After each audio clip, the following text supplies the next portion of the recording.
Hello అండి. అందరూ ఎలా ఉన్నారు? Welcome to my channel. ఎంతో టేస్టీగా ఉండే మెంతికూర పప్పు, దాని కాంబినేషన్ ఉప్పు మిరగాయలండి. అవి ఎలా తయారు చేసుకోవాలో చూద్దామా?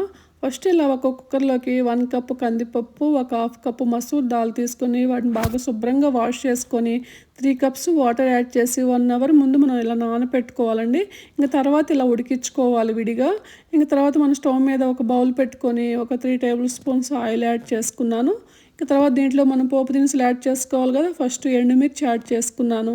ఇంక తర్వాత పచ్చెనపప్పు, మినపప్పు, ఆవాలు, జీలకర్ర యాడ్ చేసుకున్నాను. మనకి మెయిన్ పప్పు ఫ్లేవర్ కోసం అని చెప్పేసి తెలుసు కదా.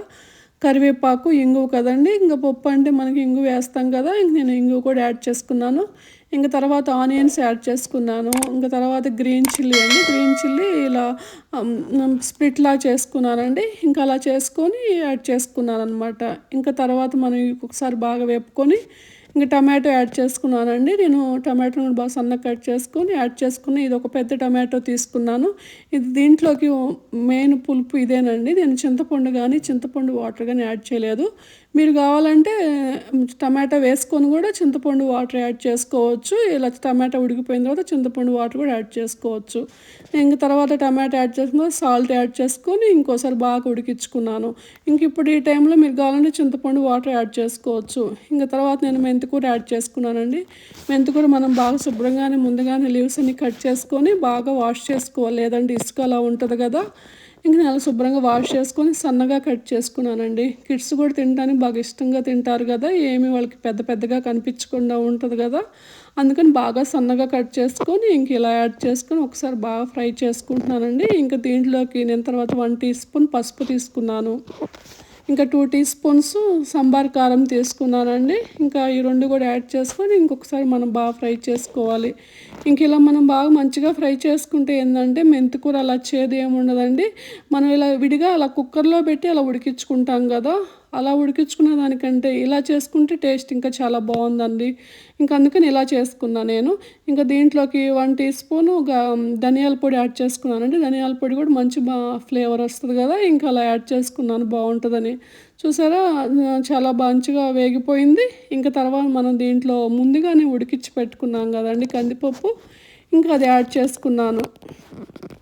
ఇంకా ఇలా చేసుకుంటే ఏంటంటే ఈ వేలో టేస్ట్ అయితే చాలా బాగుందండి మెంతికూర పప్పు. ఇంకా అలా ట్రై చేశాను. ఇంకా దీంట్లో నేను సరిపడినంత సాల్ట్ వేసుకున్నానండి. ఇంకా ఫైనల్గా మనం సరిపడినంత సాల్ట్ వేసుకోవాలి కదా. ఇంకా అలా వేసుకొని ఇంకోసారి బాగా మంచిగా కలుపుకున్నానండి. చూసారా, మంచిగా కలుపుకున్నాను. ఇంకా దాంట్లో నేను ఇంకా చివరిలో కొత్తిమీర యాడ్ చేసుకున్నానండి. కొత్తిమీర కూడా బాగా మరింతే తీసుకున్నాను. కొత్తిమీర కూడా మంచి ఫ్లేవర్ వస్తుంది కదా. ఇంకా అలా తీసుకొని ఇంక ఇలా అది కూడా కలిపేసుకొని ఇంకా ఇలా రెడీ అయిపోయిందండి. చూసారా, మెంతికూర పప్పు ఇలా రెడీ అయిపోయిందనమాట. ఇంకా చాలా బాగుంటుందండి ఈ పద్ధతిలో అయితే మెంతికూర పప్పు. అందుకని నేను ఇలా చేసుకున్నాను. మీకు కూడా నచ్చిందా ఈ పద్ధతిలో? మీకు కూడా నచ్చినట్టయితే ఈ పద్ధతిలో మెంతికూర పప్పు చేసుకోవటం మీరు కూడా ట్రై చేయండి, ఇలా కనుక నచ్చినట్టయితే. చూసారా, బాగుంది చూడటానికి అయితే మెంతికూర పప్పు. ఇంకా తర్వాత దీనికి మంచి కాంబినేషన్ అంటే ఉప్పు మిరగాయలు కదండి. ఇంక ఉప్పు మిరగాయలు వేయించుకున్నాను అనమాట. ఫస్ట్ బాండీ పెట్టుకొని ఇంకా ఆయిల్ వేసుకొని కొంచెం ఆయిల్ వేసుకున్నానండి. ఇంకా దాంట్లో ఇలా ఉప్పు మిరగాయలు 1 బై 1 ఇంకా మొత్తం వేయించుకున్నానండి. ఇంకా మా కిడ్స్కి అయితే పప్పు కాంబినేషను ఉప్పు మిరగాయలు అడుగుతారండి. ఇంకా అందుకని అలా చేసుకున్నాను అనమాట. ఈరోజు మా లంచ్లోకి మెంతికూర పప్పు ఉప్పు మిరగాయలు కాంబినేషన్ అండి. చూసారా, బాగున్నాయి కదా 2 ఉప్పు మిరగాయలు కూడా. నచ్చిందా మీకు నా వీడియో కనుక మీకు నచ్చినట్టయితే ఒక లైక్ చేయండి, సబ్స్క్రైబ్ చేసుకోండి.